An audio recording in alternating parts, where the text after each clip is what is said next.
essa é a ideia base, e é o que é isto do sistema migratório lusófono, e que se assenta num conjunto de processos de migração que andam para a frente e para trás, não é? Migrações nos vários sentidos, que envolvem sobretudo Portugal e o Brasil, mas também outros países de língua portuguesa do Atlântico, designadamente São Tomé e Príncipe, Cabo Verde, Angola e a Guiné-Bissau. E há um conjunto de elementos que suportam e que unem os elementos deste sistema para lá das migrações. Não é só haver migrações, há aqui mais qualquer coisa que junta este conjunto de países, 4 PALOP, no sentido de países africanos, o Brasil e Portugal. O transnacionalismo é um elemento de sustentação deste sistema migratório, e aqui já vamos ver conceitualmente a ideia de transnacionalismo, vamos tentar distingui-la de migrações no seu sentido mais estrito, não é? Sendo que são as ligações entre Portugal e o Brasil que estruturam o sistema migratório lusófono no Atlântico. Isto é, podemos pensar que os países africanos, que eu acabei de falar, funcionam um pouco como um complemento ao núcleo mais forte, que é o constituído por Portugal e pelo Brasil, e pelas ligações entre os dois.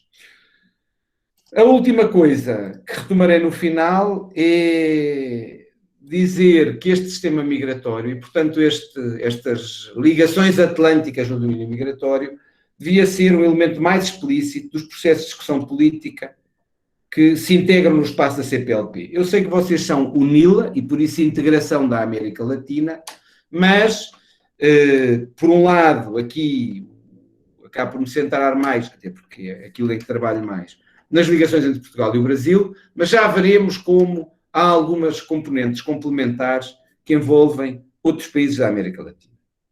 Como é que podemos desenvolver esta ideia de sistema migratório lusófono ancorado nas tais práticas transnacionais atlânticas? Primeira ideia de sistema migratório. A noção de sistema migratório tem mais ou menos 50 anos.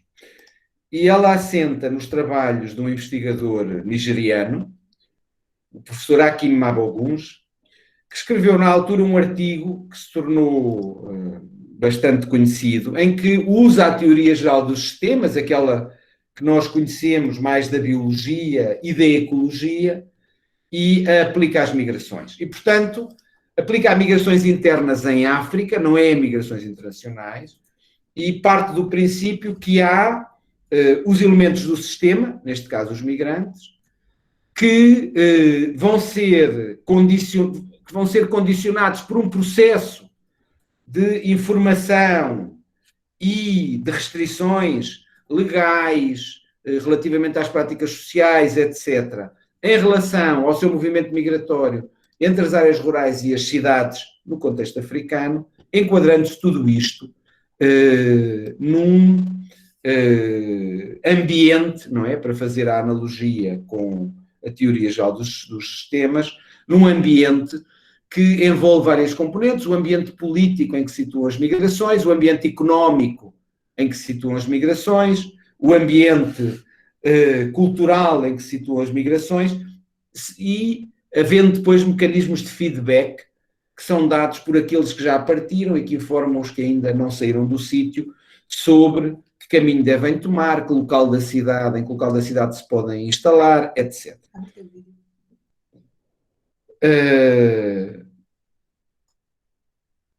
Por quê? Está fechado. Teu vídeo está fechado. Ok. Desculpem lá, só um segundo, agora... Não consegue ver o teu vídeo? Que é estranho, tu estás falando com o vídeo, é estranho. Vai aqui no teu...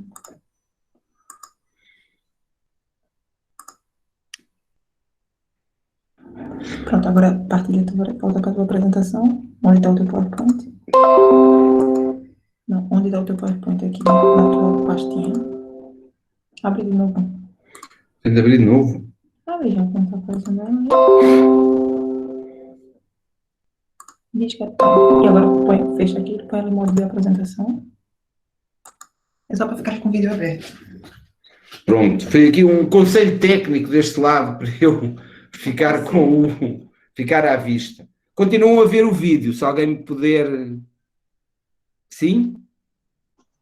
Sim, vemos, professor. Ok, pronto. Então, vamos manter-nos aqui. Ver se agora chega até ao fim sem mais interrupções. O que é que eu estava a dizer?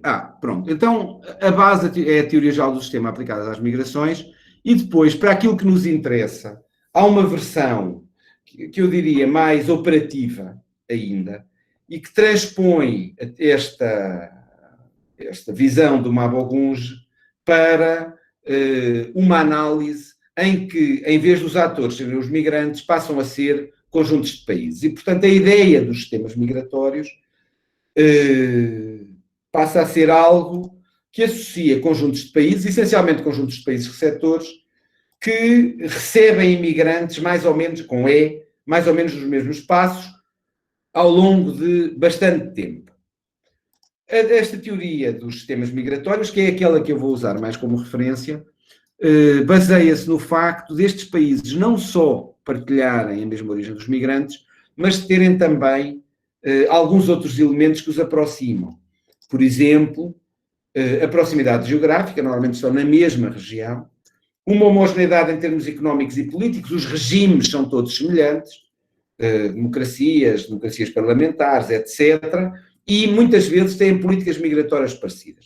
Tem aqui 2 exemplos de sistemas migratórios. Eu procurei ver se fala de sistema migratório para a América do Sul e não encontrei muitos textos sobre o assunto. Há alusões à eventual existência, ou ao termo sistema é utilizado uma outra vez, mas não há de uma forma sistemática, pareceu, vocês poderão dizer-me se conhecem melhor, uma perspectiva de sistema migratório para interpretar os fluxos migratórios que se passam na América do Sul. Aqui fala de sistema migratório como normalmente o exemplo mais didático, o sistema dos anos 60 e 70 do século XX, na Europa Ocidental, o chamado sistema de trabalhadores convidados, a partir do qual os países mais desenvolvidos da Europa Ocidental, a França, a Alemanha, a Bélgica ou o Luxemburgo, recrutavam na Europa do Sul. E um outro exemplo, que também aparece com vários textos, é o sistema migratório da África Ocidental, onde um conjunto de países têm relações em termos de troca de migrantes, algumas das quais que remontam ao período ao período colonial, e a maior parte delas a consolidarem-se na pós-colonialidade, aparecendo a Costa do Marfim um pouco como o centro deste sistema. Mas proximidade geográfica, como vêem nos 2 casos, homogeneidade económica e política, e estratégias migratórias, se bem que diferentes, do sistema migratório da África Ocidental e do sistema migratório dos países da Europa Ocidental dos anos 60 e 70, no caso de cada um dos sistemas, com semelhanças internas claras. Ora, partindo disto, procurou construir-se a ideia de um sistema migratório lusófono. Ele é inspirado no que nos dizem a Anja Zlotnik e as suas colegas, mas está ancorado em alguns elementos distintos. Em termos gerais, a ideia é que nós temos um conjunto de movimentos migratórios que ligam os países lusófonos, não é? Que podem ser enquadrados também num sistema mais amplo, já vimos, há bocado falámos da legislação sobre migrações, comunalidade política e económica, etc., não é? Este ponto de partida aparece no período colonial, as relações, por exemplo, entre Cabo Verde e Portugal, ou São Tomé e Príncipe e Cabo Verde, porque se pensamos numa lógica de sistema migratório lusófono, teoricamente, pois já vamos ver que não é bem assim, todos os países podem ter ligações com todos, sobretudo, estamos a centrá-lo no espaço atlântico, o que significa que os países do Índico e do Oriente que falam português, Moçambique, e Timor-Leste, não estariam neste sistema, mas isso é uma coisa discutível. Agora, a ideia é um sistema migratório lusófono centrado no Atlântico, e isto vem sendo discutido e desenvolve-se no quadro pós-colonial, quando várias migrações se intensificam. Designadamente, migrações entre os países africanos de língua oficial portuguesa, do Atlântico, sobretudo os mais pequenos, e Portugal, mas também migrações entre São Tomé e Cabo Verde, por exemplo, de estudantes, e o Brasil. E outras também, até por motivos comerciais. Digamos, esta tese tem sido trabalhada, além de haver este texto que eu aqui refiro, mas pelo meu colega João Peixoto e depois pelo Pedro Góis e o José Carlos Marques, que tem uma ligação à Universidade de Coimbra, embora hoje o José Carlos esteja em Leiria e já não em Coimbra, tem vindo a ser trabalhada em vários momentos e também teve um texto importante da professora Maria Iones Baganha, que procurou definir um bocadinho este sistema migratório. Ora, a ideia aqui da componente histórica é importante porque o sistema está ancorado na tal lógica colonial e é em contexto colonial que estas migrações se vão desenvolvendo. E os fluxos podem acontecer nos dois sentidos, isto é, eu tenho falado de fluxos para Portugal, mas há fluxos de Portugal para outros espaços, por exemplo, na perspectiva histórica, e considerando agora esta tese que aparece aqui e que foi explicitada pela professora Baganha, que o início do sistema é Portugal e o Brasil, e já iremos discutir, e no final regressaremos a esta ideia, não é? Se o início do sistema é Portugal e o Brasil, as primeiras migrações são de Portugal para o Brasil, não é? Só muito recentemente é que temos uma lógica inversa, e muito recentemente é nos últimos 30 anos, quando a imigração brasileira para Portugal ganhou dinâmica e passou a ser em muitos anos superior, eu diria, ao longo destes 30 anos, sempre superior ao número de saídas de portugueses para o Brasil. Porque nos anos da crise económica é muito provável que tenhamos tido, com retornos para o Brasil, que tenhamos tido mais deslocações de Portugal para aí, não é? Do que o contrário. Ora, dizia-vos eu, é verdade que estes países partilham um conjunto de elementos comuns, mas os elementos comuns são diferentes daqueles que estão associados ao sistema migratório, aos sistemas migratórios do ponto de vista teórico mais clássicos.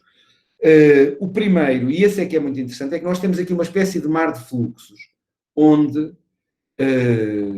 temos deslocações nos dois sentidos. Portugal e o Brasil funcionam como dois pontos em relação aos quais nós temos mais fluxos num sentido nos períodos e mais fluxos noutro sentido noutros períodos. Sendo que a condição transnacional faz com que os migrantes criem condições que lhes permitem deslocar-se de um lado para o outro em função das vantagens que percebem como mais interessantes. Voltaremos a isto. Temos depois aqui um outro elemento de bidirecionalidade clara, que é Portugal e Angola. Um bocadinho Cabo Verde, muito entre Portugal e Cabo Verde.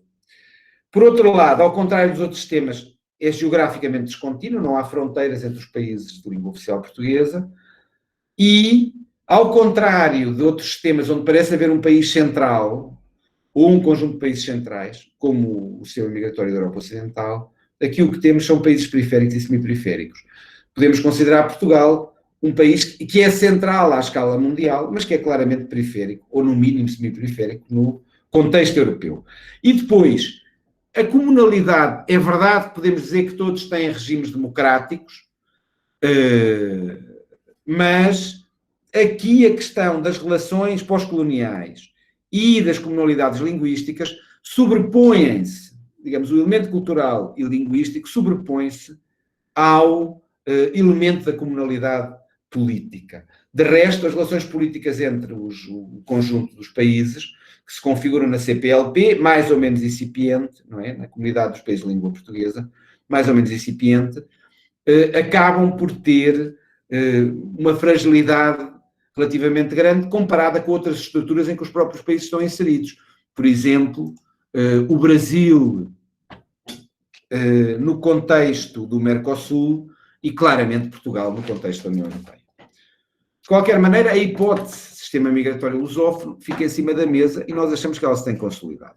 Se olharmos para isto cartograficamente, o que diríamos era que este espaço que aparece aqui a azul configuraria o sistema migratório lusófono. Enfim, não há aqui ainda um grande rigor, terá de ser mais trabalhado enquanto espaço, mas claramente ele acontece no Atlântico, do sul ao norte, e abrange espaços como Angola, a Guiné-Bissau, Cabo Verde, São Tomé e Príncipe, e depois o Brasil, enfim, poderá ser aqui um pouco mais alargado. Estas extensões que nós temos aqui a cinzento configurariam outras inserções portuguesas em sistemas migratórios distintos, que é um sistema migratório que, sobretudo, que nos Açores estabelece uma ligação em relação aos Estados Unidos e depois a velha ligação à Europa, que depois abre significativamente com a adesão à União Europeia e o espaço de livre circulação.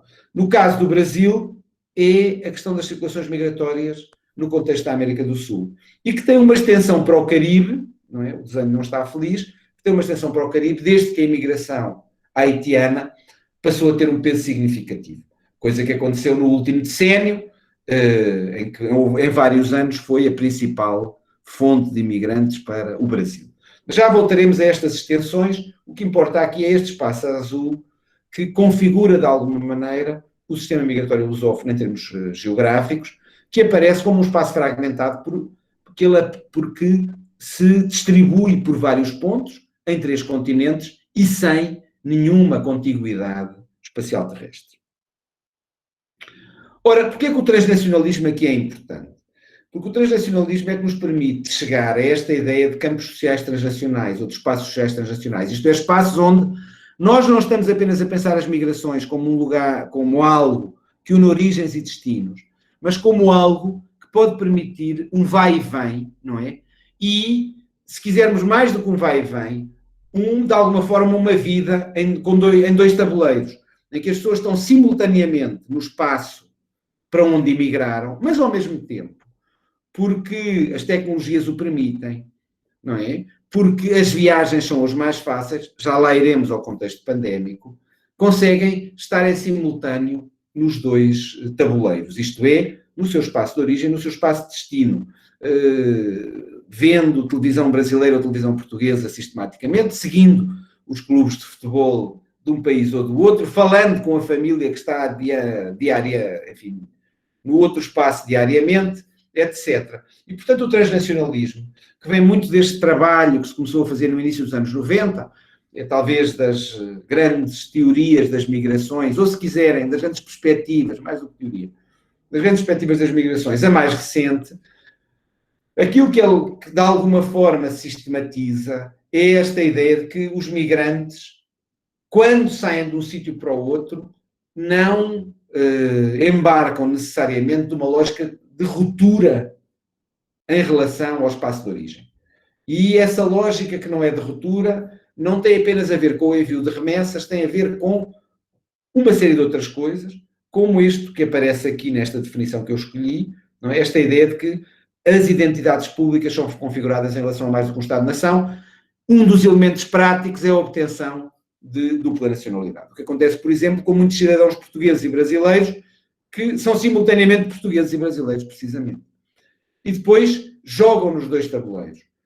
Podem enviar remessas, investir de um lado e do outro, votar nos 2 sítios porque têm direito de voto em ambos, apoiar a família na origem, apoiar eventualmente organizações locais, a igreja, etc. E, portanto, desenvolvendo um conjunto de transações e procurando influenciar o que se passa nos países de onde são originários e nas regiões de onde são originários, mas também no local onde estão. De facto, o transnacionalismo pode não ser muito novo, não é? A prática transnacional, o viver entre 2 espaços pode não ser muito nova, mas como estamos a ver de há 30 anos para cá, ela é facilitada pelas lógicas de globalização. E o facto de nós termos desenvolvido, por exemplo, ligações aéreas muito mais intensas entre Portugal e o Brasil, não é? Chegámos a ter 12 cidades ligadas, depois estavam 10, agora a pandemia interrompeu este processo, algumas das quais com 2 voos diários. Depois o WhatsApp, a internet, estas plataformas, o telemóvel, a televisão internacional, as formas de transferir dinheiro à distância, com custos, com certeza, tudo isto acaba por criar espaços de aproximação muito mais significativos e, sobretudo, permitirá àqueles que emigraram e que conseguiram regularizar a sua situação uma facilidade nas deslocações para um lado e para o outro. Porque estando regulares e, sobretudo, tendo dupla nacionalidade, as barreiras que se erguem hoje muito aos migrantes acabam por se aplicar muito menos, não é? As pessoas não enfrentam barreiras de natureza política à imigração se tiverem dupla nacionalidade. Porque no Brasil são brasileiros, em Portugal são portugueses, formalmente, e, portanto, um Estado não pode negar a presença dos seus cidadãos. Nem impedi-los de sair, obviamente, não é? E, portanto, exceto em contexto pandémico, podíamos dizer, em que nos impede um bocado de sair e de nos mexermos. E isso tem algum significado para estas coisas, quando a gente, sobretudo, projetar o futuro. Mas isto aliado a uma consciência do globo em termos gerais, de as pessoas receberem mais informação, não resolve tudo, mas receberem mais informação sobre o que se passa à distância, não é? Terem elementos de referência que são comuns, ligados a produtos globais, a partilha de línguas. Neste caso concreto do transnacionalismo em contexto lusófono, é sobretudo o português, mas a uma escala mais global é cada vez mais o inglês. Bom ou mau, mas são muitas palavras inglesas que nos permitem ultrapassar o déficit de contacto e a dificuldade de contacto. Portanto, o que temos aqui é um quadro em que há maiores facilidades para transformar um espaço de ruptura num espaço que se encontra mais unido pelas ligações e, por outro lado, a afirmação de uma ordem espacial mais global e mais integrada, mas organizada de forma arquipelágica. O que é isto do arquipelágico? É que liga, sobretudo, cidades que ficam nos vários pontos. E, portanto, estas cidades, hoje a maioria da população do mundo, como sabem, vive em cidades, e estas cidades funcionam como os pontos de partida e de chegada para a maioria dos migrantes. Ora, usando aqui temos um conjunto de critérios que permitem definir migrantes internacionais, é uma proposta, enfim, que já tem uns anos, é esta que resulta de haver um vai e vem regular, que pode ser virtual, e cada vez mais é virtual, isto é, não se tem que estar para participar, pode-se participar à distância. A ideia de uma cultura migratória ativa, que é o saber circular de uns sítios para os outros, e, portanto, a migração torna-se algo que se naturaliza em termos da prática das pessoas, e isto leva-nos à ideia de que muitas vezes nós não estamos a falar de transnacionalismo, estamos a falar de um translocalismo ou de um transregionalismo, porque são determinadas as regiões que têm ligações fortes e que praticam a migração, não é? No Brasil, podemos sempre falar de Minas Gerais e, em particular, das áreas de Governador Valadares e próximas, onde há uma tradição migratória que se foi instalando, não é? E onde a saída para os Estados Unidos, para Portugal, também para outros sítios, acabou por assumir este papel de impulsionador das migrações e, portanto, gera-se uma cultura migratória em que os familiares explicam como é que se faz, explicam como é que é o processo de adaptação, suavizam a mudança de sítio, etc. E depois o elemento fundamental do transnacionalismo, que é o envolvimento societal duplo ou múltiplo, o tal jogo nos dois tabuleiros de que já falávamos, e depois há um elemento adicional que é a consciência de pertença a uma diáspora, que é os portugueses no mundo, os brasileiros no mundo, mas que também pode ser visto a uma escala mais baixa e ser, por exemplo, os mineiros no mundo. Dois conceitos, portanto, o que temos aqui são dois pilares, não é? Sistema migratório lusófono e, se quiserem, teoria dos sistemas aplicados às migrações, e transnacionalismo como prática que permite a unificação e esta lógica de vai e vem. Podemos encontrar dois conceitos mais particulares para esta análise: o conceito de campo de mobilidade internacional, que sustenta o transnacionalismo, não é? É a ideia da existência de um espaço geográfico onde temos movimentos migratórios constantes. Aquilo que se passa entre Portugal e o Brasil. Portanto, podemos assumir que existe aqui um campo de mobilidade internacional, a que nós chamamos bidirecional, porque os movimentos são nos dois sentidos. Nós não temos um fluxo imenso num outro sentido e nenhum no outro. É verdade que nos últimos anos ele é bidirecional, mas assimétrico, porque vem mais gente para Portugal do que vai para o Brasil. Mas é um campo claramente bidirecional.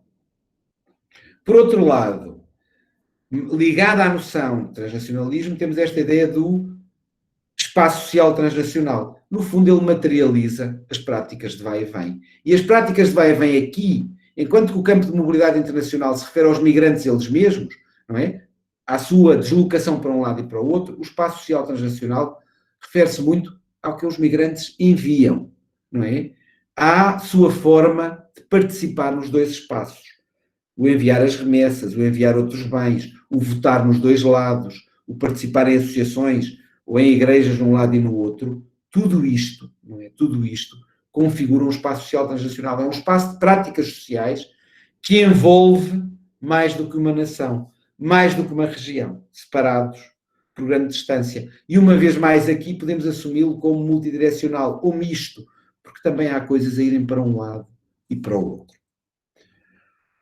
Ora, assumido isto, isto é, entendendo que temos aqui uma hipótese de sistema migratório lusófono e de que Portugal e o Brasil são o seu centro, nós podemos tentar avaliar empiricamente como é que isto acontece. Eu baseei-me em informação estatística, por um lado, e depois em informação que foi recolhida em alguns trabalhos que fomos fazendo sobre a imigração brasileira, em Portugal, com I, outros sobre a emigração portuguesa com E no Brasil e noutros espaços, não é?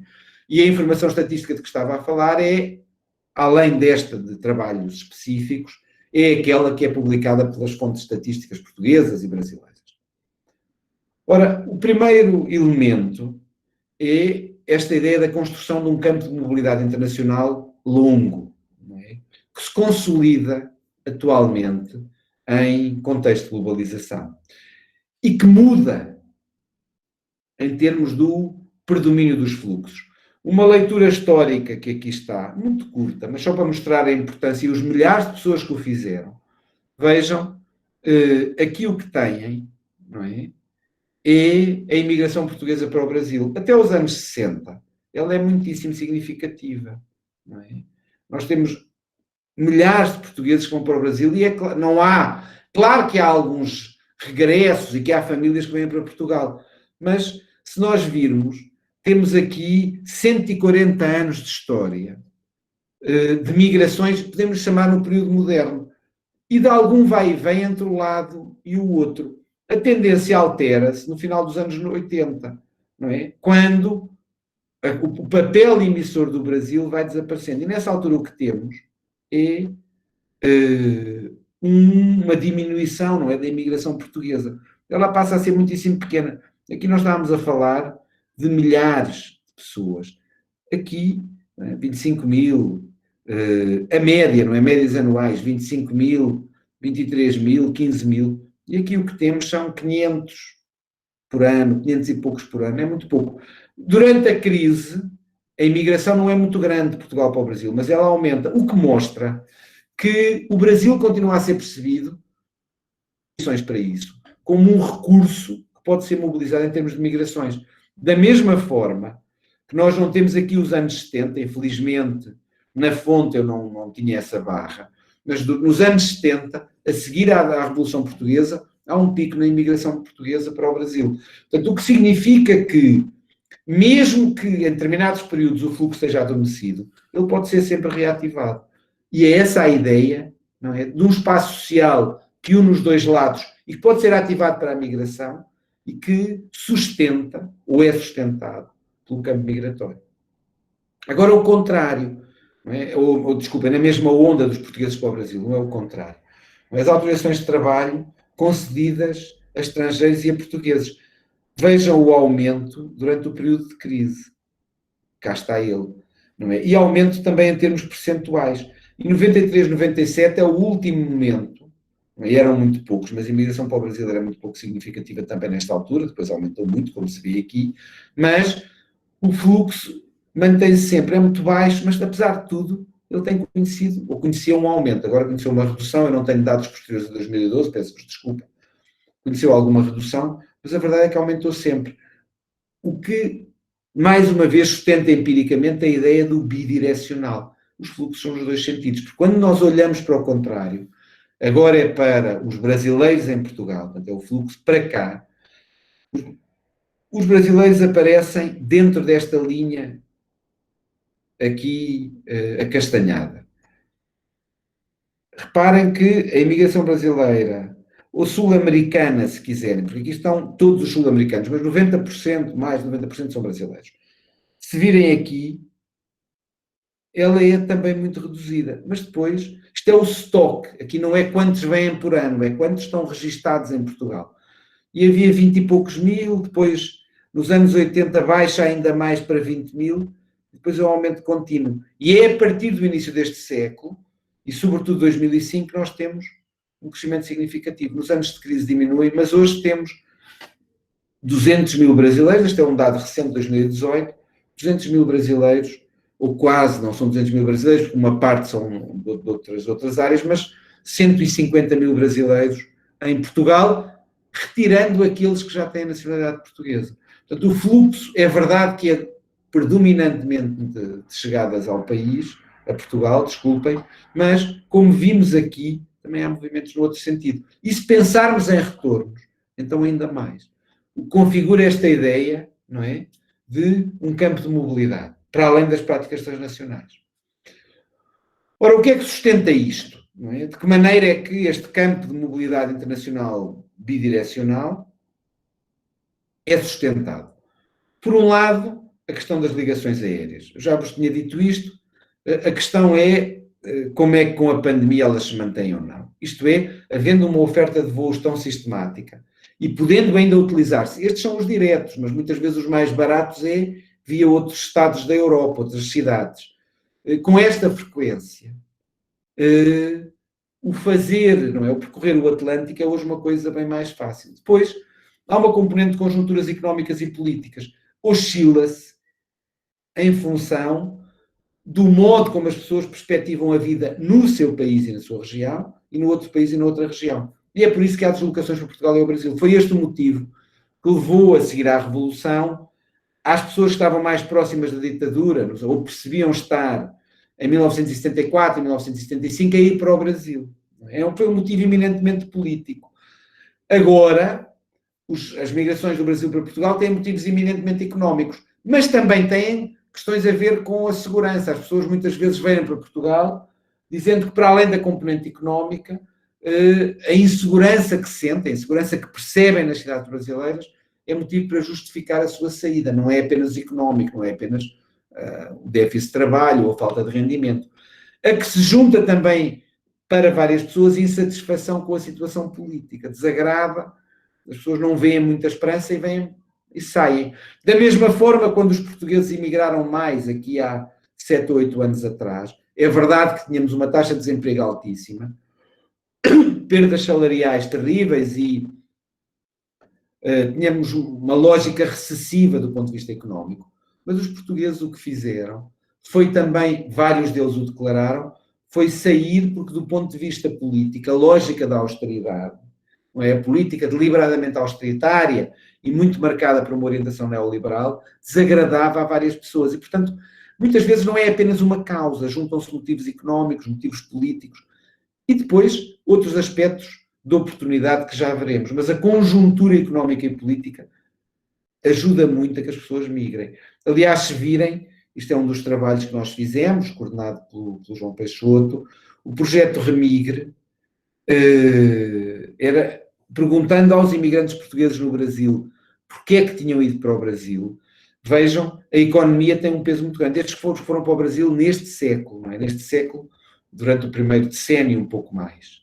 Não é? É esta a componente económica, a escolha do Brasil. Porque a saída para Portugal tem uma componente política também, já veremos. Outra coisa que alimenta as ligações são as remessas. E se as remessas, o fluxo financeiro dos imigrantes, o fluxo privado que os imigrantes mandam para o seu país de origem. E se vocês virem, as remessas enviadas, isto é milhares de euros, as remessas enviadas pelos portugueses do Brasil para Portugal são hoje muito baixas. É esta linha azul que aqui está. Não chega aos 50 mil euros. Mas as remessas enviadas pelos brasileiros, embora estejam a diminuir desde a crise, agora voltaram a estabilizar um pouco, mas chegaram a ser 350 mil euros. O que são já valores significativos, se pensarmos que o fluxo migratório não é enorme, não é imenso, não é? Há depois, a juntarem estas componentes que nós vimos aqui, que têm a ver com as estruturas que facilitam as migrações e a constituição de um fluxo migratório contínuo entre os dois lados, uma componente política. Há uma facilitação particular das migrações entre Portugal e o Brasil. O Estatuto de Igualdade de Direitos entre Cidadãos Portugueses e Brasileiros, a chamada Convenção de Brasília de 2000, que permite a um cidadão português ou um cidadão brasileiro no outro país pedir, sendo estrangeiro, igualdade de direitos, o que implica, por exemplo, igualdade de direitos até ao nível político. Não é? A ausência de vistos para estadias inferiores a 3 meses, o que permite às pessoas deslocarem-se e explorar a situação. E muitas vezes ficam em situação irregular, quer os brasileiros cá, quer os brasileiros aí. Depois um acordo de regularização em 2003 e depois, agora olhando sobretudo para o caso português, eu conheço mal a situação brasileira, é um número muito significativo de brasileiros que em Portugal se naturaliza. E como é permitida a dupla nacionalidade, nós temos hoje uma população de vários milhares, não é? De muitas dezenas de milhares de luso-brasileiros. Nos dois lados, eu diria que são mesmo centenas de milhares. E se virem, com a mudança da legislação em 2007, cresceu muito a naturalização de brasileiros em Portugal. Nestes últimos anos terá diminuído um bocadinho, mas isto são um número de naturalizações anuais. Portanto, se pensarem só neste período entre 2008 e 2019, não é?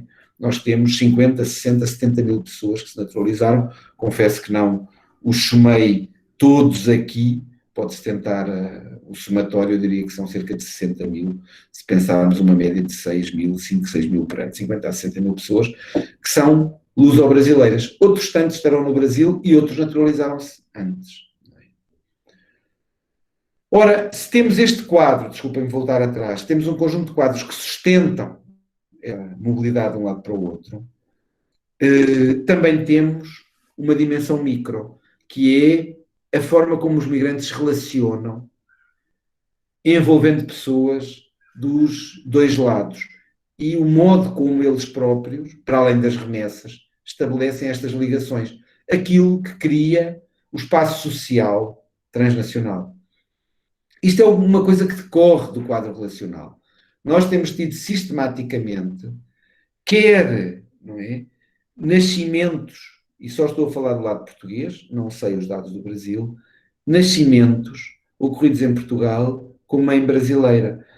Vejam que, a partir da crise, os valores baixaram bastante e não têm recuperado, continuam muito baixos. Aqui eu só pus 2016, porque era suficiente, mas chegámos a ter um pico em 2011 de 4 mil pessoas que nasceram em Portugal, filhos de mãe brasileira. Lembrem-se, Portugal é um país pequeno e ainda por cima um país que tem muito poucos nascimentos. Há 12 anos que morre mais gente neste país do que nasce, e 4 mil nascimentos de pessoas de mãe brasileira representavam em 2011, não é?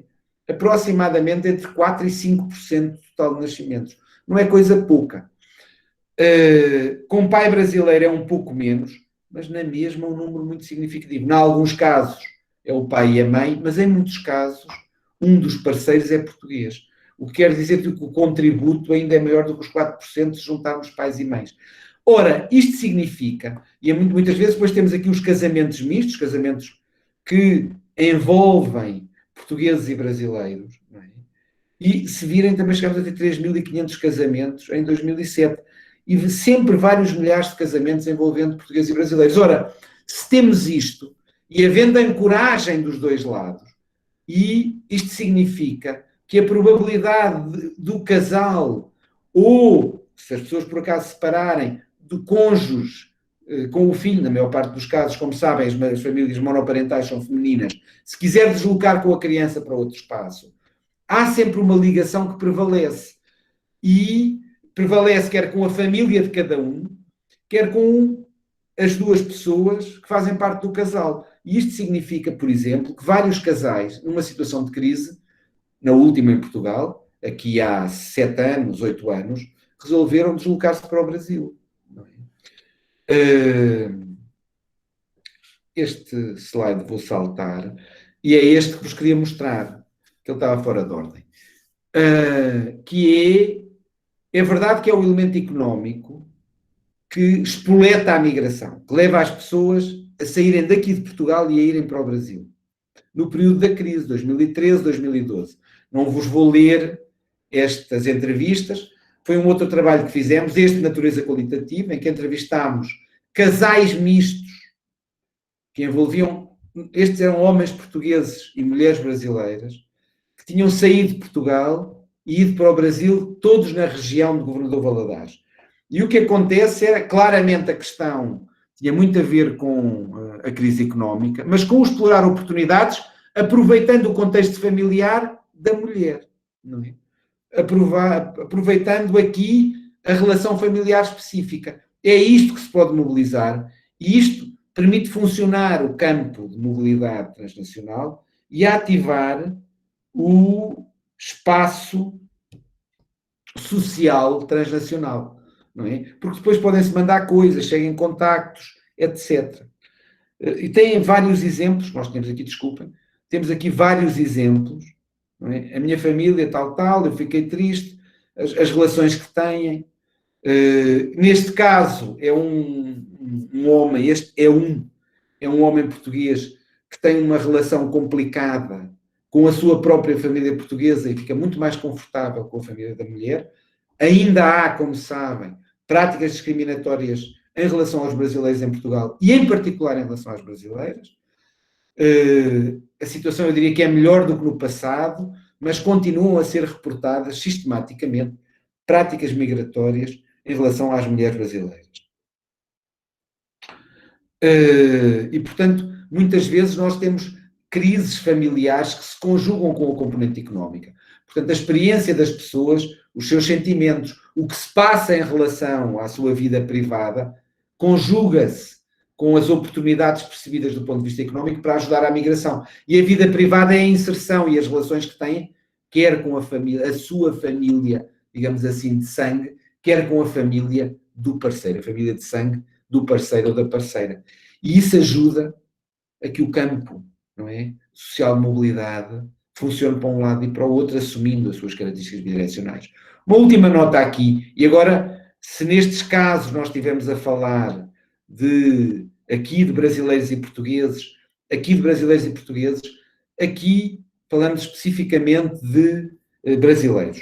Que era uma nota sobre o transnacionalismo político, é um outro trabalho que fizemos com uma colega, a Catiel, e mostra que, embora as pessoas estejam à distância, e só nos interessaria aqui o caso português, está a Europa e aqui está Portugal, embora estejam à distância, as pessoas procuram ter participação política. E não é apenas nas eleições, não é?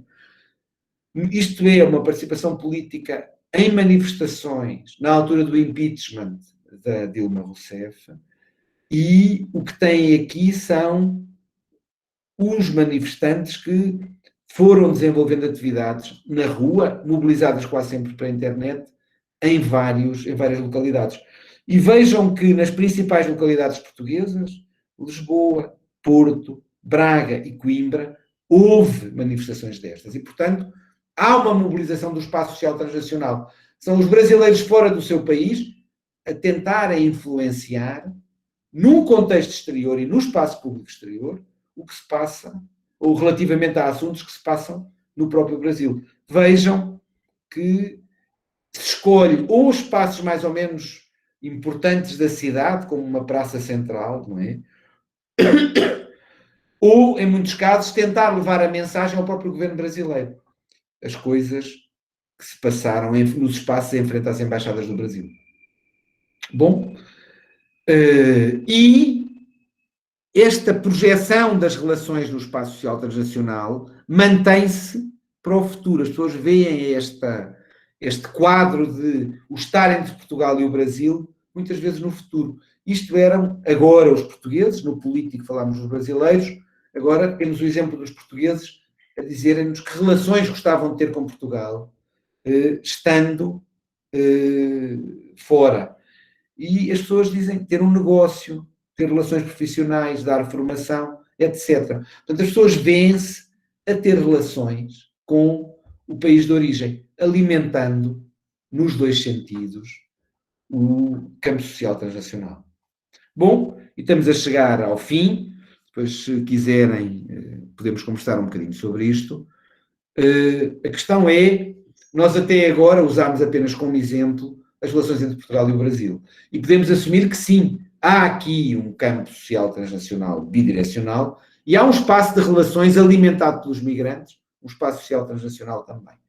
A questão é se podemos sair disso, do quadro específico Portugal-Brasil, e pensar num sistema migratório lusófono e um espaço social transnacional lusófono. E isso é um pouco mais difícil. Mas são apenas 2 gráficos muito simples. Isto é a população estrangeira em Portugal. Esta fatia, este setograma, este queijinho que aqui temos, é o que corresponde à percentagem de portugueses, de brasileiros no fluxo migratório para Portugal. Era 30% em 2018. Ora, nós dissemos, como hipótese, que o sistema migratório lusófono estaria centrado no Atlântico. A questão é que peso têm os fluxos dos outros países desse sistema migratório. E o único que tem algum peso é Cabo Verde, é esta fatia verde aqui, e vai-se reduzindo sistematicamente. Agora, há uma comunidade cabo-verdiana extensa em Portugal, como há uma comunidade guineense extensa em Portugal. Portanto, podemos dizer que no caso português, temos fluxos também com outros países africanos que têm bastante significado. E temos saídas dos portugueses para Angola que também têm bastante significado. E podemos dizer, há bocado dissemos que as naturalizações ajudam a alimentar o fluxo. E a verdade é que quando olhamos, sobretudo aqui para este gráfico em baixo, quando olhamos para as naturalizações, agora não de brasileiros, que já vimos que eram muito significativas, mas de cidadãos dos PALOP do lado ocidental da África, não incluímos Moçambique, o que vemos é que elas baixaram bastante, mas em 2018 correspondiam a quase 40% das naturalizações.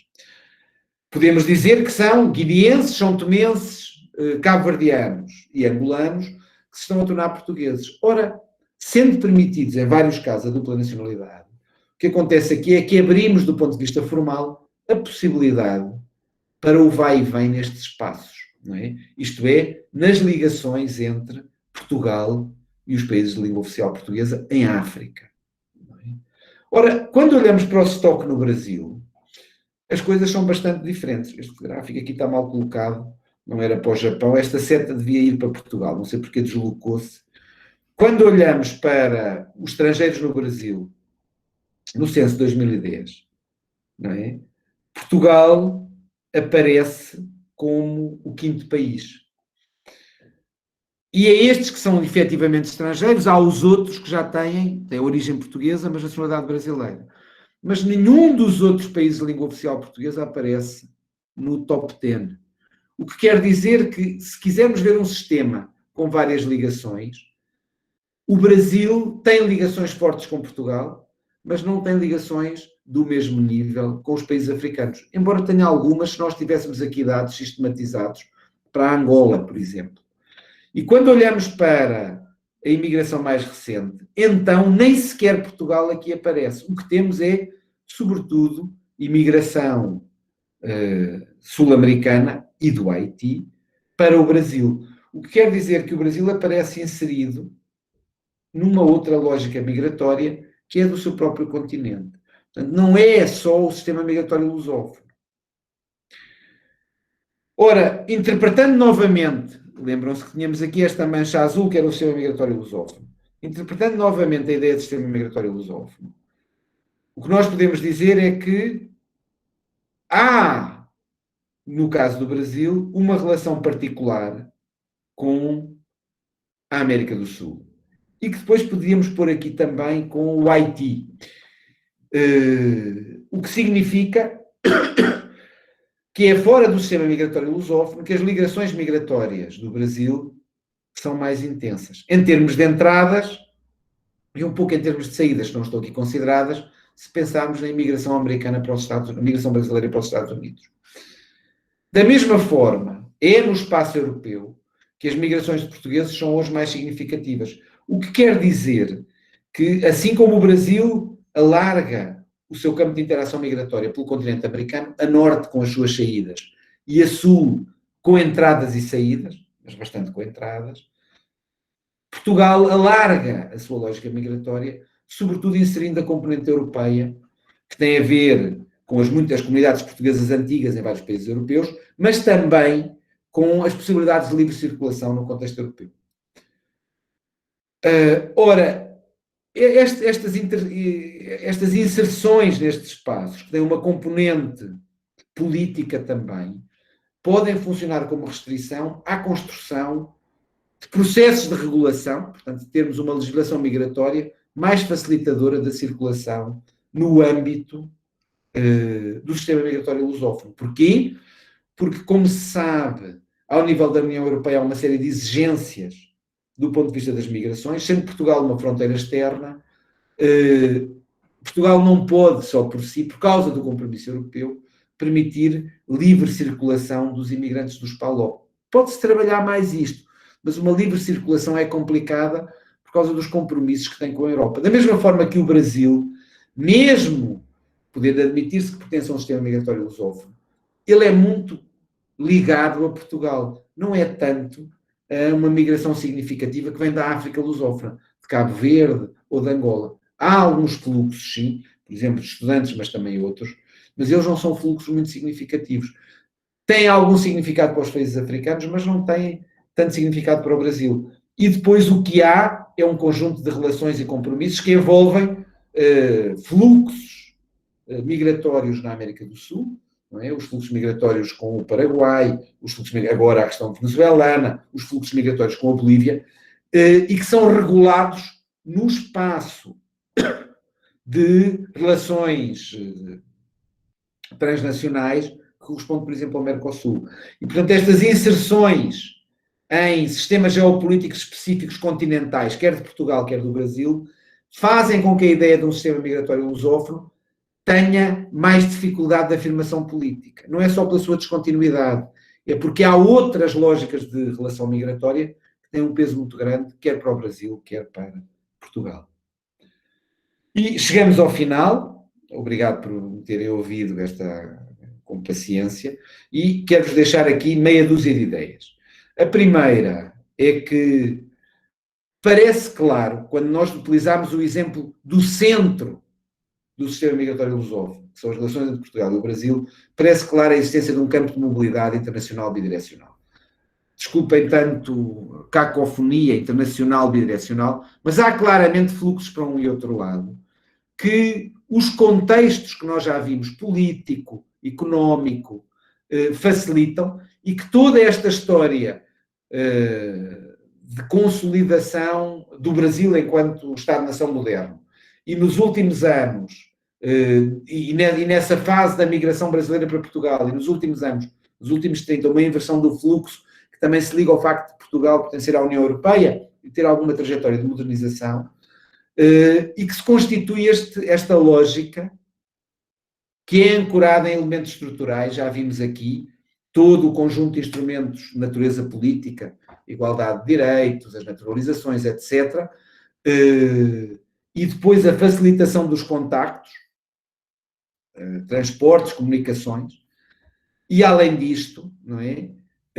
Estes elementos de fusão ao nível micro, que são as opções das pessoas, e também o fazer pequeno investimento, ou investimento maior, o ter família dos dois lados, etc.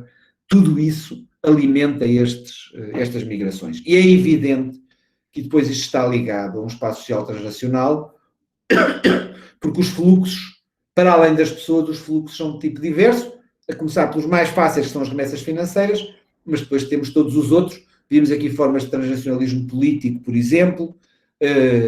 Falámos também de outros fluxos de caráter social que portugueses e brasileiros têm em relação a outro espaço.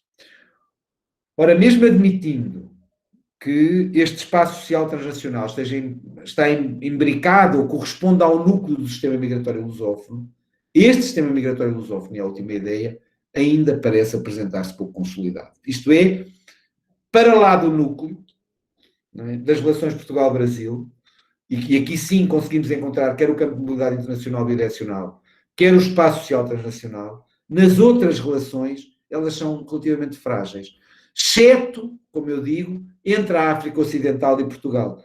Embora seja preciso aqui fazer mais investigação sobre o significado das migrações nos países africanos de língua oficial portuguesa, o significado nessas migrações, dos fluxos para o Brasil e do Brasil. Essa é uma investigação que precisamos de fazer e se elas tiverem uma intensidade maior do que aquilo que eu coloco como hipótese agora, então podemos ter, de facto, um sistema migratório. Neste momento, parece uma coisa, isto é, temos um mar de ligações entre Portugal e o Brasil e depois um prolongamento, ligações também entre Portugal e a Guiné, Portugal e São Tomé, Portugal e Cabo Verde, e depois Angola como o pilar sul do sistema, mas ainda não temos o sistema todo articulado. É verdade que houve também migrações no passado entre São Tomé e Angola, e ainda há algumas, que há uma ligação entre Cabo Verde e a Guiné-Bissau, mas neste momento os fluxos migratórios entre os vários pontos do sistema parecem não ser suficientemente fortes. E podíamos aqui pensar se há, além de Portugal é o grande destino, como por exemplo a Costa do Marfim no sistema migratório da África Ocidental, e portanto podemos pensar aqui num sistema migratório onde temos sobretudo um país de destino e depois países emissores com um papel particular do Brasil. Mas precisamos aqui de mais investigação para ver se o sistema migratório lusófono está suficientemente consolidado. Ora, as duas últimas notas, uma é política e a outra é conceptual. A primeira é nós pensarmos ou tentarmos fazer mais, e chamar ainda mais a atenção, para a relevância política das migrações, das relações Portugal-Brasil. Aqui eu não iria já para o sistema migratório lusófono, mas claramente nas relações Portugal-Brasil. E depois, eventualmente, no espaço da CPLP. Se nós alimentarmos esta ideia de sistema migratório lusófono, como eu digo, precisa de mais estudos, sobretudo na análise do que se passa em África e das saídas nos países africanos de língua portuguesa, designadamente os do Atlântico. Neste momento, se o nível de consolidação não é muito significativo, vale a pena pensar se devíamos ter isto como uma agenda na CPLP. Porquê? Porque o bilateral com Portugal claramente tem de estar em cima da mesa. A questão é se devemos criar um espaço político das migrações, mesmo que não tenhamos migrações muito fortes entre os outros países. E, portanto, que só o Brasil, no caso da ligação a Portugal e eventualmente a Angola, e depois de Portugal com os outros. Isto é, se estes processos de enquadramento político das migrações devem ficar num quadro bilateral, como em larga medida tem sido, ou se devemos passar a um quadro mais multilateral, no contexto da CPLP. Finalmente, e do ponto de vista da análise migratória, a leitura parece confirmar algumas rupturas em relação ao que nós costumávamos fazer. Porque ali a forma como analisamos as migrações muitas vezes é primeiro baseada nas lógicas de mobilidade do Ocidente e do Norte, não é? Ou, quando muito, do Sul para Norte. E ainda aparecem muitas vezes lógicas dicotómicas, países de origem versus países de destino, imigração, retorno. E aquilo que vemos aqui é algo muito mais fluido, onde os países de origem são também muitas vezes países de destino, não é? E há dentro dos países regiões de origem e regiões de destino, onde imigração e retorno se misturam. Por exemplo, no caso, dos casais transnacionais, não é? Quando temos um casal que envolve um português e uma brasileira, se a migração é num sentido, há imigração, mas há retorno. No outro sentido é o contrário. E, portanto, estas noções de divisão mais clássicas aparecem hoje a desvanecer-se um bocadinho, ou a separação entre transnacionalismo e integração. A ideia de que uma pessoa não pode ter muitas relações com o espaço de origem se quer integrar, quando hoje é perfeitamente possível viver nos dois tabuleiros e, de facto, estar integrado e fazer parte dos dois espaços. Pronto, era esta a leitura que queria propor-vos, afirmando que claramente me parece que há uma ligação atlântica forte no contexto das migrações entre Portugal e o Brasil, que tem uma profundidade histórica grande e que hoje se constitui enquanto campo de mobilidade transnacional e enquanto espaço social transnacional, Já o sistema migratório lusófono, eu acho que tem potencialidade de análise, eu creio que é sobretudo e de base para trabalho, creio que é sobretudo no contexto atlântico, mas por um lado falta-nos mais pesquisa para perceber como é que é a sua integração efetivamente, e com dados designadamente dos países africanos de língua portuguesa, mas parece à partida ainda ter um nível de consolidação que não é muito forte. Pronto, obrigado. E, como estava combinado, enfim, a ideia era, temos aqui 1h e 45 minutos, o resto agora é convosco. Vou tentar sair daqui parando a partilha. Já parei. Bom,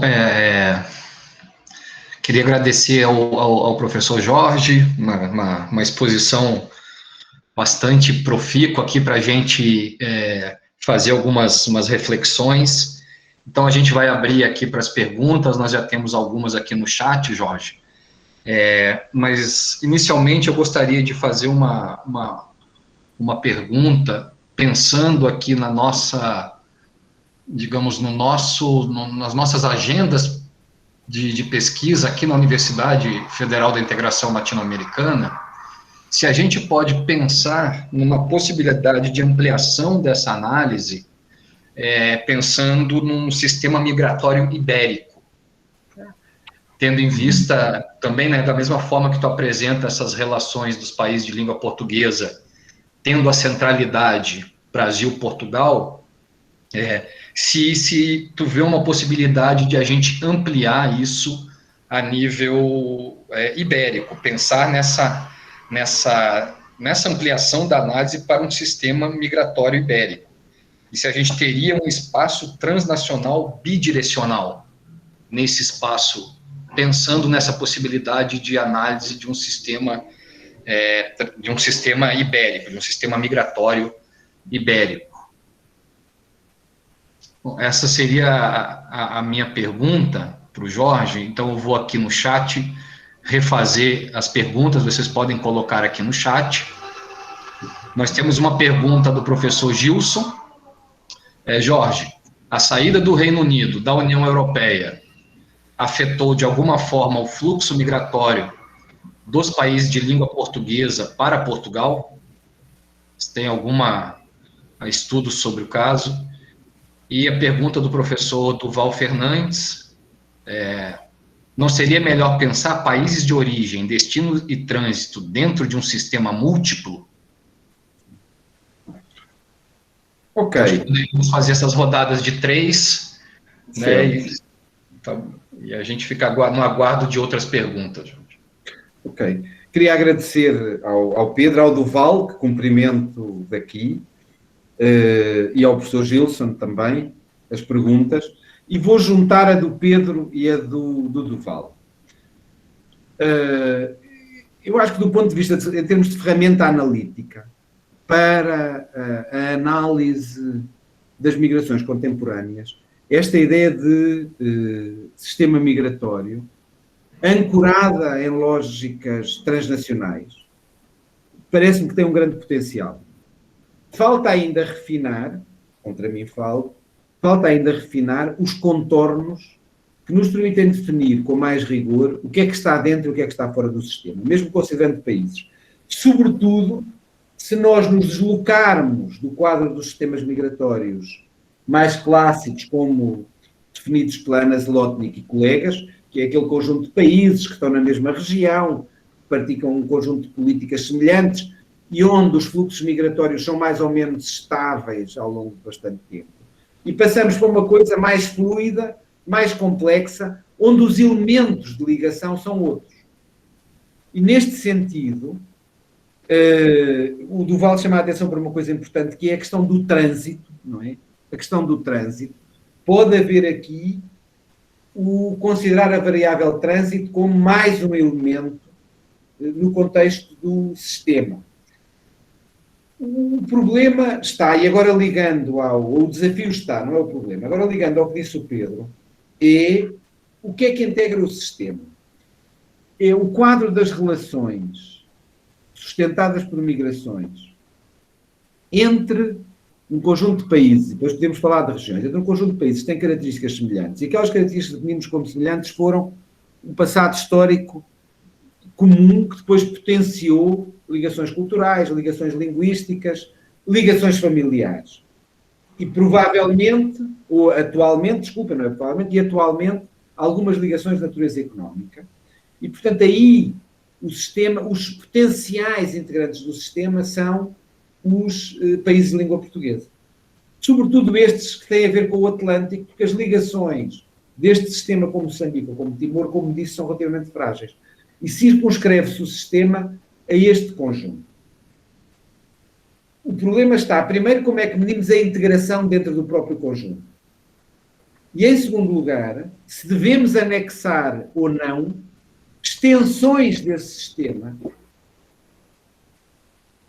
ao próprio núcleo inicial. Por outras palavras, será que é possível, e agora indo na linha do Pedro, tirando, com exceção da Venezuela, unir ao sistema migrantes que vêm de outros países da América Latina? Porque só faz sentido fazê-lo se houver uma passagem dos migrantes do Brasil, por exemplo, para Portugal ou para algum país africano, ou vice-versa, não é? Vindo de Portugal e depois passando pelo Brasil, se deslocavam para outros espaços. Isto é, se pelo menos o trânsito entre países lusófonos acontecer. Porque se não acontecer, de facto, o que temos é dois sistemas migratórios que se tocam, mas que não interagem. Por outras palavras, se nós tivermos uma imigração boliviana importante e que desenvolve práticas transnacionais para o Brasil, mas que para no Brasil e não chega a Portugal, senão de uma forma muito residual, não faz sentido incluir o Brasil, a Bolívia,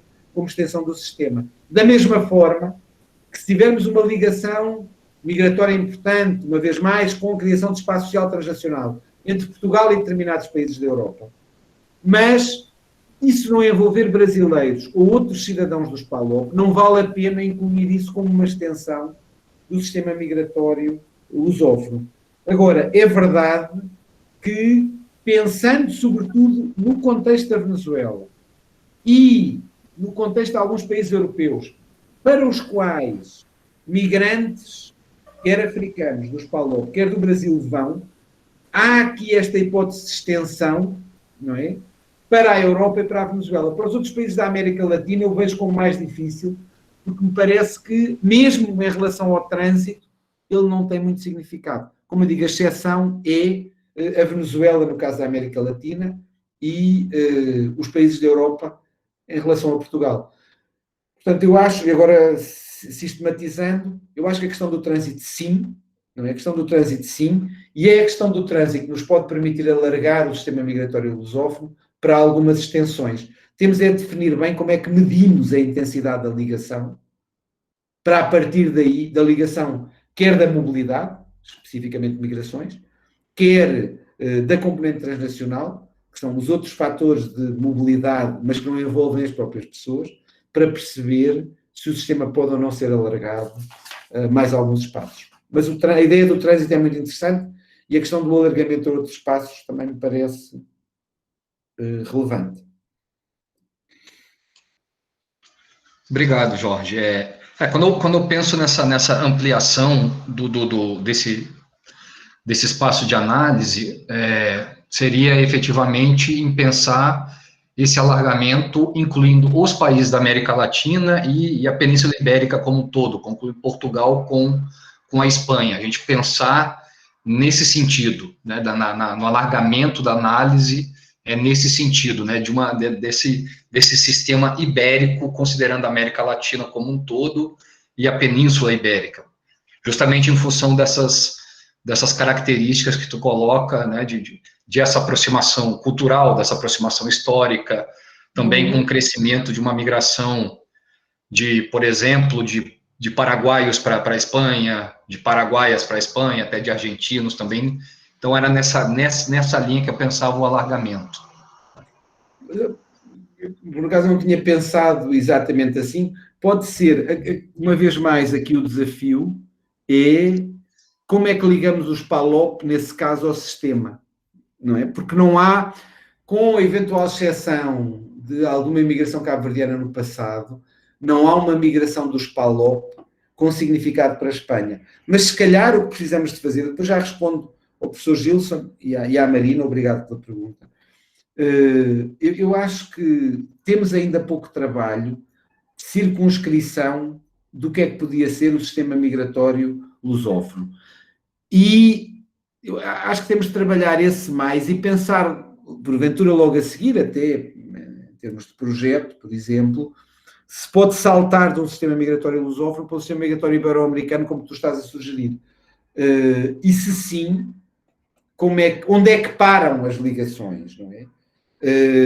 Qual é a intensidade e o tipo e a frequência das ligações que permitem falar do sistema e que permitem ver o que é que está dentro do sistema e excluir aquilo que, porque tem pouca intensidade, poucas ligações, etc., diretas e indiretas, que é a questão do trânsito que foi levantada pelo Duval. Em que medida é que, quando temos uma intensidade mais reduzida, uma diversidade menor, uma fraqueza menor nas conexões, esses países já não pertencem ao sistema. Talvez o que a gente precise mesmo é de fazer aqui uma investigação maior, com matrizes, peço desculpa por estar aqui a usar o quantitativo, mas é o mais fácil, mas com matrizes que envolvem vários países, porque um dos erros que temos feito, e contra mim falo, é que eu acho que olhamos demasiado para o sistema a partir de um ponto fixo. Por outras palavras, eu olho demasiado de Portugal, olho-se demasiado do Brasil, e construímos depois a noção do sistema a partir desse ponto, e não da multiplicidade dos espaços que o integram.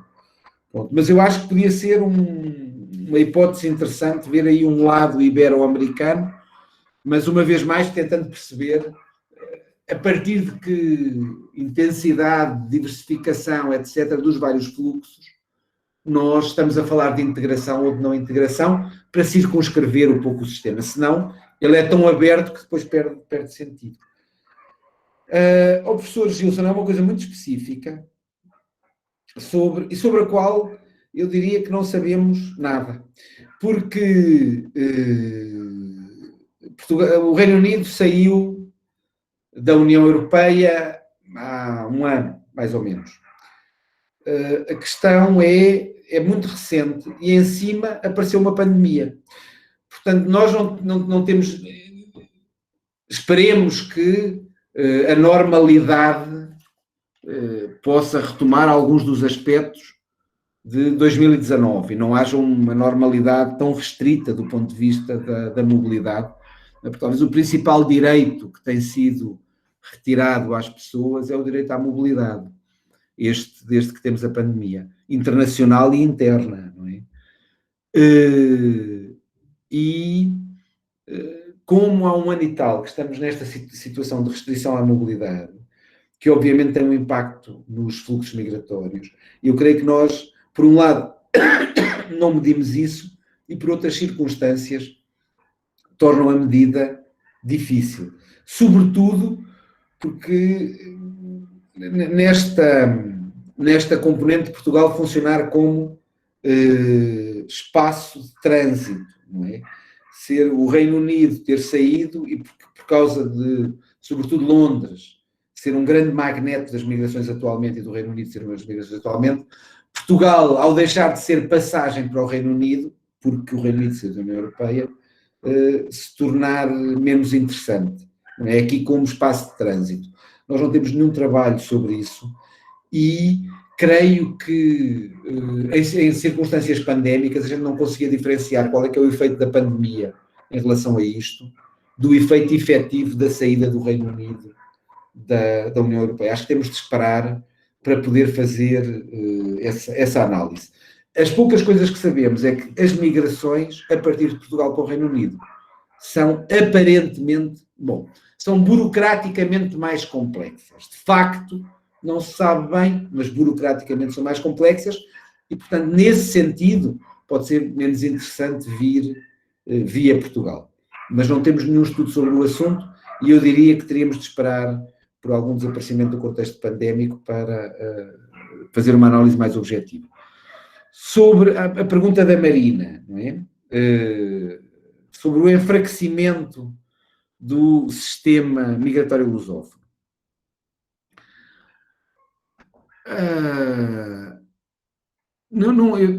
Eu acho que ele está em enfraquecimento, não é enfraquecimento, eu acho que ele não se desenvolve mais, também, não é só por questões de regulação, mas também por questões de regulação. E essas questões de regulação, eu diria que são mais visíveis e mais explícitas no caso dos PALOP, mas também envolvem, por exemplo, o Brasil. Olhando para o lado português, lá está o problema de analisar as coisas a partir de um determinado ponto, mas tem de ser sempre assim, embora devêssemos aqui, se calhar, estudar os sistemas num quadro mais matricial e, portanto, ter os pontos todos ao lado uns dos outros e não aparecer um ponto como o central da história, porque olhamos a partir daí, é o que mal, se calhar, eu tenho feito, mas com os compromissos de Portugal relativamente às políticas migratórias, não sei se são políticas migratórias, ou há hipótese de política migratória europeia, e agora até tem este novo instrumento, não é? E ao facto de, por exemplo, a política de vistos ter uma série de limitações que resultam da pertença à União Europeia, é difícil a Portugal, para não dizer impossível, facilitar a circulação com países terceiros só por si. E, portanto, nesse sentido, Marina, tens absoluta razão, o aspecto regulatório que decorre da pertença à União Europeia limita as possibilidades de, em termos das condições políticas macro, se facilitarem os fluxos. Da parte do Brasil, há uma facilitação, até devia ser maior, mas há, pelo menos em termos de acordo, alguma facilitação da circulação no contexto do Mercosul. Há gente que está aqui, colegas, que estão aqui, que sabem bastante mais sobre isto do que eu, e eu acho que às vezes a aplicação das facilitações de circulação no contexto do Mercosul, depois quando chegamos à fronteira nem funcionam tão bem como seria desejável, mas, por exemplo, questões relativas à regularização dos portugueses no Brasil ou à obtenção de vistos de trabalho dentro do Brasil também dificultam, às vezes, a lógica de circulação.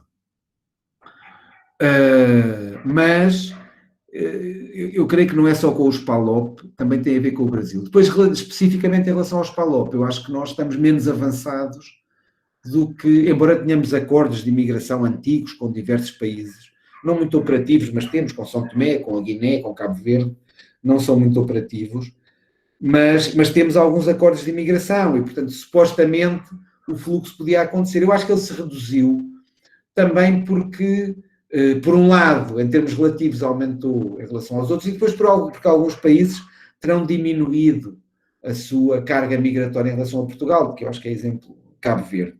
Não só porque há outros destinos, mas também com o próprio desenvolvimento do país, mesmo continuando a ser um país de saída, a situação é hoje diferente do passado. Para resumir isto, eu acho que tu tens razão. Acho que o fator fundamental em termos da regulação são os compromissos com a União Europeia. Depois acho que há a dimensão das políticas nacionais, que em muitos casos ainda têm componentes de proteção aos nacionais e que dificultam a concessão de vistos, as lógicas de livre circulação, etc. Esse é um segundo nível, e isso envolve os vários países da CPLP. E em terceiro lugar, acho que sim, que o fluxo com o Brasil é mais fácil por vários motivos, mas mesmo assim ainda tem restrições. Entretanto, apareceram aqui mais umas perguntas. Jorge, se tu me permitir, eu faço primeiro a pergunta da Silvia, né? Depois a gente faz a do Hector e da Londra, porque ela se relaciona com o PALOP. Ok, vamos lá. Então a Silvia pergunta: os migrantes dos países africanos, né, do PALOP, são mais propensos a migrar por fora do espaço PALOP que, por exemplo, migrantes brasileiros a respeito de Portugal? Ou seja, as rotas dos países africanos lusófonos apresentam um padrão menos colonial nas suas migrações sul-norte? Não apresentam. Depende, bem, temos de ver de que países africanos estamos a falar. E até agora temos conversado, sobretudo, sobre os países lusófonos da África enfim, da parte ocidental da África. Não é da África Ocidental, porque não se chama África Ocidental à macro-região onde está Angola. De facto, a África Ocidental é só a Guiné-Bissau, no sentido mais estrito. Mas todos eles estão na margem atlântica, digamos assim, da África. E as situações aí são distintas. No contexto do continente africano, até ao princípio desta década, as migrações sul-sul, no contexto do continente, e portanto não apenas dos países de língua portuguesa, as migrações sul-sul eram mais fortes do que as migrações sul-norte. E portanto, sobretudo considerando os países da África subsaariana, e é desses que estamos a falar aqui, as migrações intracontinentais dos países do continente africano para outros eram mais fortes do que as migrações para fora. Nos últimos anos, há uma tendência para uma aproximação dos dois fluxos, embora as migrações intercontinentais tenham muito peso. Por exemplo, quando falamos de Moçambique, a migração moçambicana é uma migração intracontinental essencialmente. Estava aqui o Guebus, acho que ainda está, deve ser aqui o Gué que está à minha frente. A migração intracontinental, moçambicana, ainda tem como destino mais relevante claramente a África do Sul. Não é um país europeu.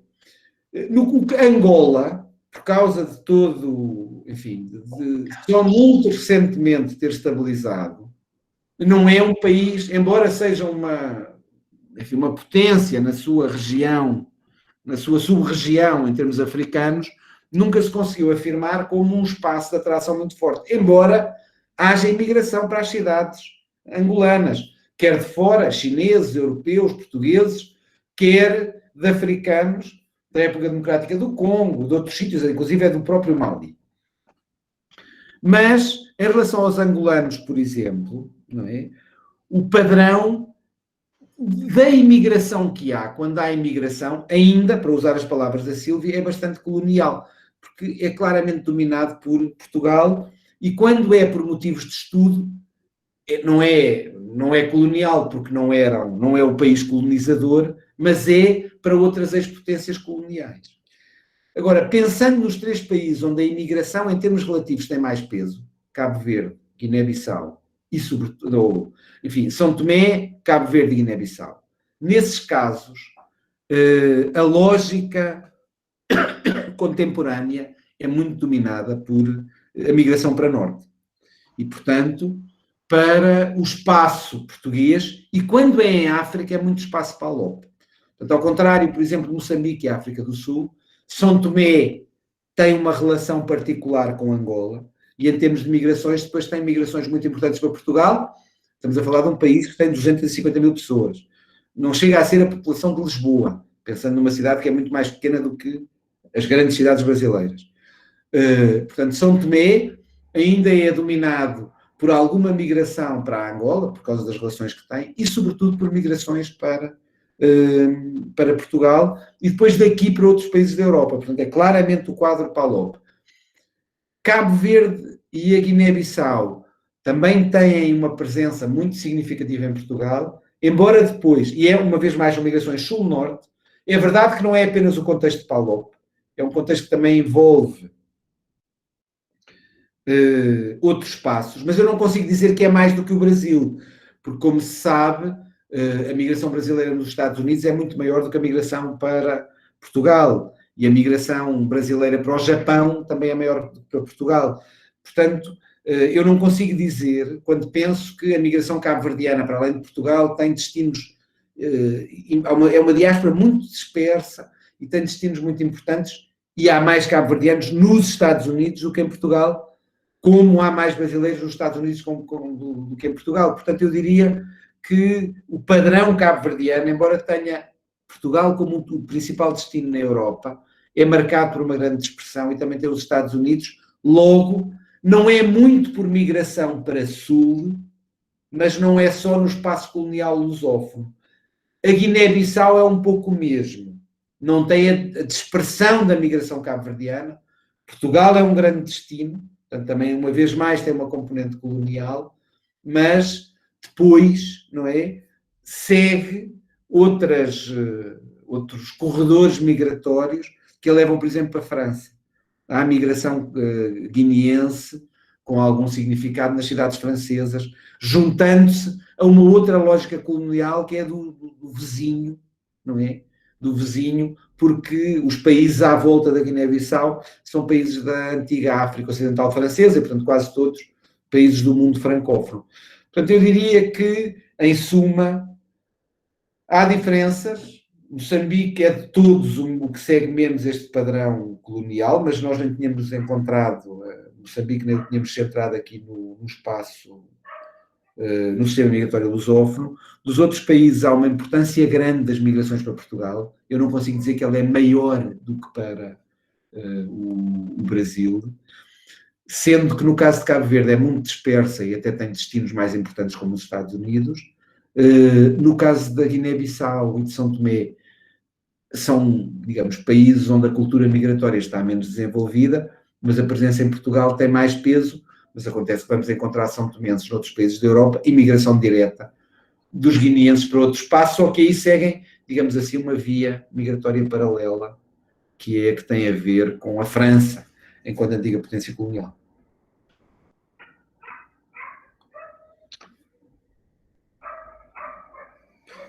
Obrigado, Jorge. A próxima pergunta da Alondra, que é aluna do nosso programa, está no Chile, é chilena. Boa tarde. Complementando a pergunta do professor Pedro, creio que é importante considerar, ademais, que os fluxos migratórios atuais consideram os países da América Latina só como de trânsito, já que o objetivo final de muitos migrantes é a Europa. Né? Queria comentar um pouco sobre isso, se procede.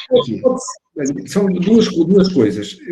Por um lado, há migrações dentro da América Latina que não são de trânsito. Isto é, o objetivo dos migrantes é fixar-se noutro país da América Latina. Temos a imigração boliviana e paraguaia no Brasil.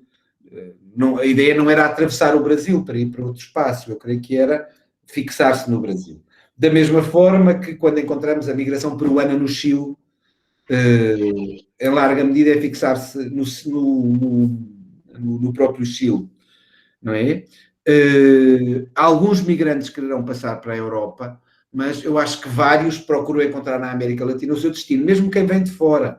Por exemplo, os haitianos, não é? Quer no Brasil, quer no Chile, procuram, ou na Colômbia, procuram ver em que espaço é que podem, enfim, fazer a sua vida, entre aspas, e é no contexto da América do Sul, não é? Uma vez que vêm do Caribe e não da América Latina. Eu acho que há neste momento, em relação a determinados países, e sobretudo regiões, pensa em determinadas regiões de países de grande dimensão como o Brasil, e depois em determinadas regiões do Chile, por exemplo, claramente espaços de atração migratória para onde se geraram fluxos migratórios que têm como ponto de partida outros espaços da América do Sul, a Bolívia, o Paraguai, o Peru, por exemplo, ou mesmo da América do Caribe, por exemplo, com a imigração haitiana. Há depois o caso particular da Venezuela, que tem uma situação que gerou um fluxo migratório muito intenso nos últimos tempos, nos últimos 3 anos,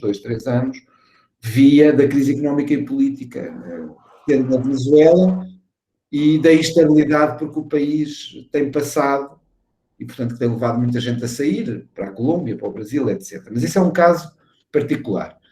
A segunda parte da resposta é esta. É verdade que alguns migrantes estarão a utilizar países da América Latina como trânsito, mas, como nós sabemos também, às vezes o trânsito transforma-se em instalação definitiva, porque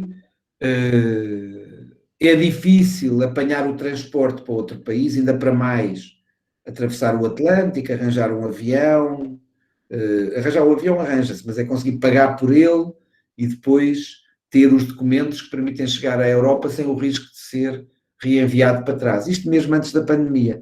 E, portanto, a experiência que nós temos de uma série de outros espaços de trânsito é que às vezes vão acumulando migrantes nesses locais, não é? Portanto, eu diria que, por um lado, uma parte dos migrantes, neste momento já há, sobretudo, regiões da América Latina, e designadamente da América do Sul, que são espaços de atração de migrantes. Em segundo lugar, uma parte dos migrantes de trânsito, por causa das dificuldades de darem continuidade ao seu percurso, acabam por ficar stuck, não é? Em determinadas áreas da América Latina e, portanto, não continuam o seu percurso. Em terceiro lugar, porque, como há bocado eu dizia, falando um pouco do trânsito, origem e destino hoje já não são às vezes o que distingue claramente uns países dos outros. Trânsito é mais um outro elemento que também não distingue completamente os países uns dos outros. Os países às vezes são todas as coisas.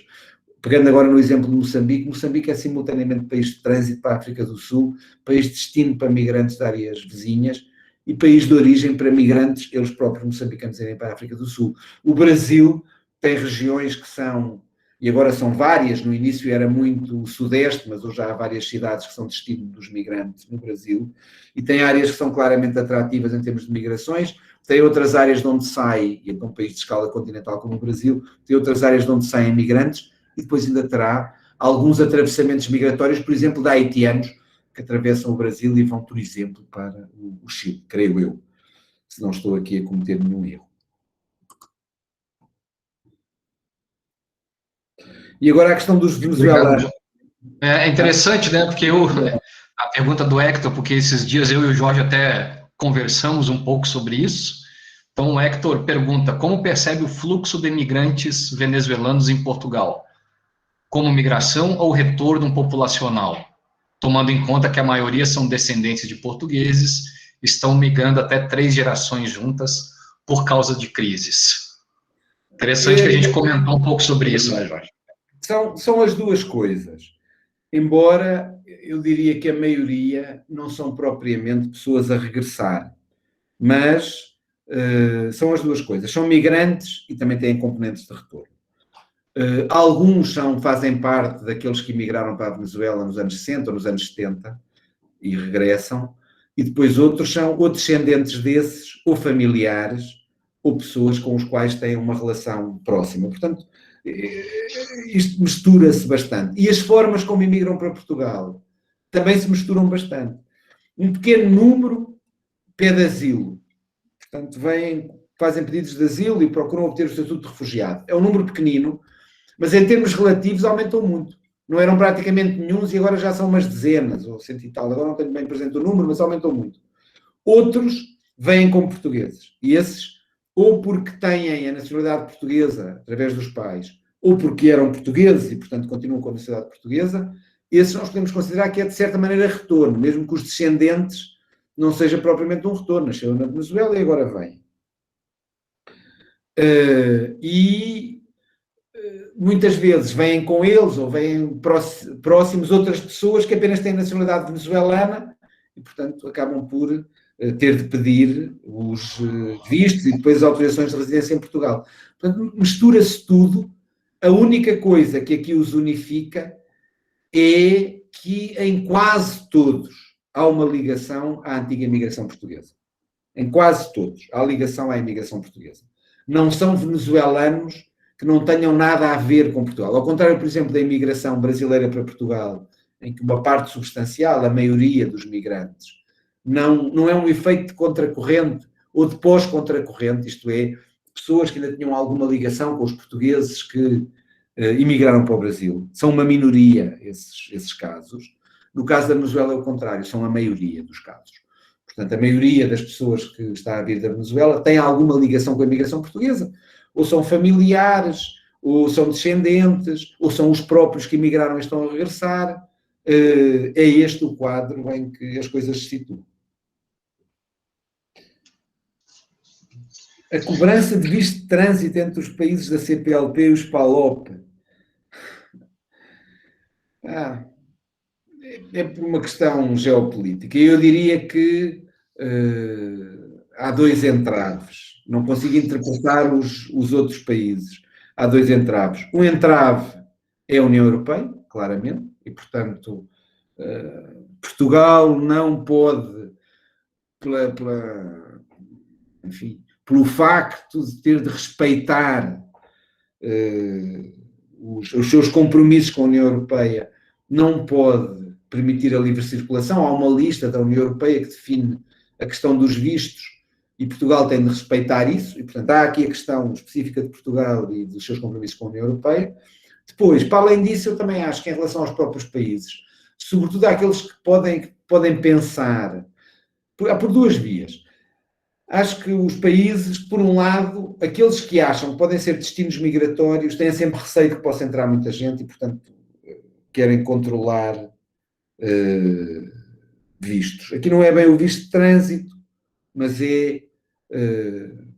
querem controlar as entradas e ter um controle das entradas para que as pessoas não desapareçam, não entram na irregularidade, etc. Países de destino. Sobretudo Portugal, porventura não sei qual é que é a posição brasileira, mas pode eventualmente ser a mesma. Em segundo lugar, há a questão do Estado-nação e do modo como se vê o outro. Eu acho que isto acontece também no caso dos países africanos. A verdade é que a legislação migratória de vários países africanos é tão restritiva como a portuguesa, por exemplo. Não estou a dizer que depois seja mais fácil de entrar ou não, mas a questão da obtenção dos vistos, da obtenção das autorizações de residência, países africanos de língua portuguesa, as dificuldades são as mesmas. Não é? São as mesmas. O meu conhecimento sobre imigração com I para Cabo Verde, Cabo Verde, Angola e Moçambique é marcado por uma legislação que é verdade, que deixa os estrangeiros entrarem, etc., mas que ainda tem componentes restritivas bastante significativas. Em Angola e em Moçambique, por exemplo. O Gabusa podia falar disso, que sabe mais do assunto do que eu, mas há, por um lado, a questão dos compromissos macro, designadamente com a União Europeia, depois há a própria atitude dos Estados. Por um lado, de receio das invasões dos imigrantes e de muitos imigrantes e de como é que integra as pessoas e tal, e do risco que eles podem representar, a ideia do imigrante como ameaça, e por outro lado, há esta prática, não é, da afirmação do Estado-nação ainda, etc. E seria interessante ver até que ponto é que, por exemplo, em Estados-nação mais recentes, como os países africanos, esta questão da regulação das pessoas que têm outra nacionalidade não é mais restritiva também pela menor consolidação dos Estados. Não sei, acho que é uma hipótese que poderíamos aqui considerar. Ao contrário de Portugal e do Brasil, onde a consolidação do Estado-nação já é muito antiga, enfim, a situação de estabilidade também, em países onde houve instabilidade até há muito pouco tempo, com conflitos internos fortes, como Moçambique e Angola, ou que têm uma instabilidade sistemática como a Guiné-Bissau. Não conheço nada sobre a legislação de migração na Guiné-Bissau, mas até que ponto é que isso não pode levar a ter uma legislação mais restritiva? Pode ser mais simbólico do que eficaz, mas acho que é uma hipótese que se pode considerar.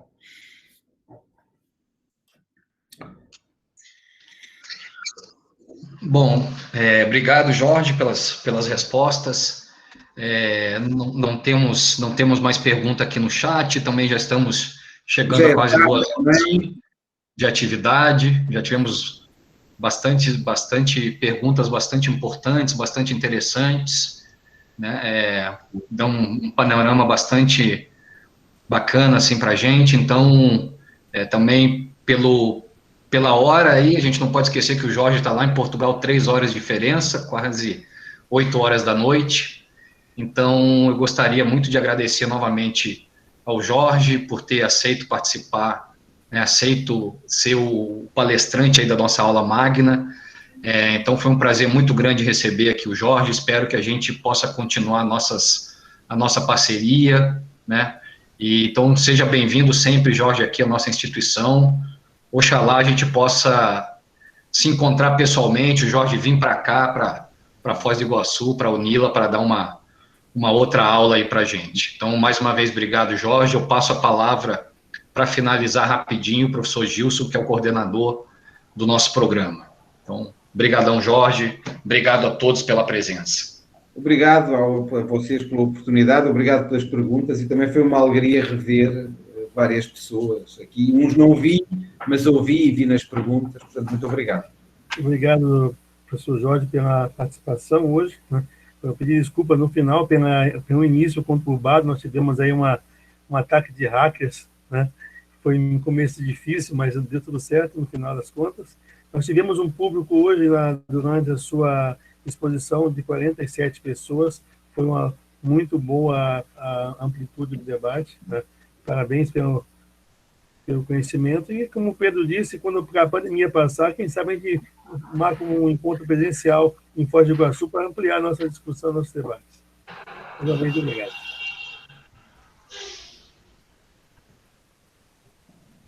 Obrigado a todos, né, pela presença. Boa tarde, boa noite. Obrigado, gente. Boa noite. Tchau, tchau. Mais uma vez, Jorge, brigadão. Um abraço Tchau, aí. adeus. A gente Obrigado vai a todos. se Abraço. falando. Obrigado.